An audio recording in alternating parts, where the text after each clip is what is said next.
ഈ വർഷത്തെ എന്റെ ആദ്യത്തെ ഉത്സവമാണ് മഹാശിവരാത്രിയുടെ അന്ന്. ഇവിടെ ശിവരാത്രിക്കാണ് കണ്ടാണക്കാവൽ അമ്പലത്തിലെ ഉത്സവം നടക്കുന്നത്. അങ്ങനെ ഞങ്ങൾ വൈകുന്നേരത്ത് അമ്പലത്തിലോട്ട് വന്നു. അമ്പലത്തിനകത്തോട്ട് കയറാൻ നല്ല പാടായിരുന്നു. കാരണം അമ്പലത്തിനകത്തോട്ട് വരുന്നവരുടെയും ഉത്സവം കണ്ട് തിരിച്ചു പോകുന്നവരുടെയും കെട്ടുകാഴ്ചയുടെ ഒക്കെ ആയിട്ട് ഭയങ്കര തിരക്കായിരുന്നു. അങ്ങനെ ഒരുവിധം പാടുപെട്ടിട്ടാണ് കേട്ടോ അമ്പലത്തിനകത്തോട്ട് കയറിയത്. എങ്ങനെ അകത്ത് കയറിയെന്ന് പോലും എനിക്കറിയാൻ വയ്യ.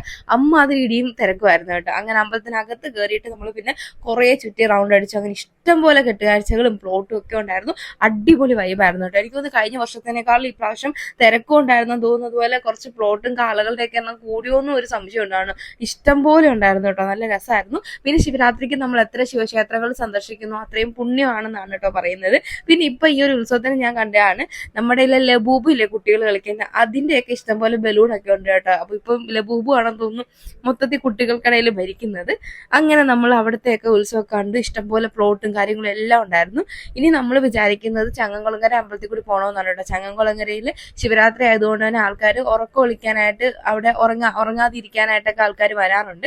അങ്ങനെ നമ്മൾ അവിടെ വന്നു. അപ്പോൾ അവിടെ ഡാൻസ് പ്രോഗ്രാംസ് ഒക്കെ ഉണ്ടായിരുന്നു. തിരുവാതിരയും അങ്ങനെ ക്ലാസിക്കൽ ഡാൻസും ഒക്കെ ഉണ്ടായിരുന്നു. അപ്പോൾ എൻ്റെ മാമൻ്റെ മോളുടെ ഡാൻസും ഉണ്ടായിരുന്നു കേട്ടോ തിരുവാതിരക്കകത്ത്.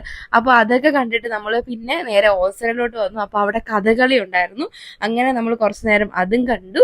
അങ്ങനെ കുറച്ച് നേരം ഓസരയിലൊക്കെ ചുറ്റിക്കറങ്ങി പിന്നെ നമ്മൾ ഒരു ഐസ്ക്രീം ഒക്കെ കഴിച്ചിട്ട് നേരെ വീട്ടിലോട്ട് പോകുന്നു. അപ്പൊ അത്രയൊക്കെയുള്ളൂ. അടുത്ത വീഡിയോയിൽ കാണാവേ. ടാറ്റാ.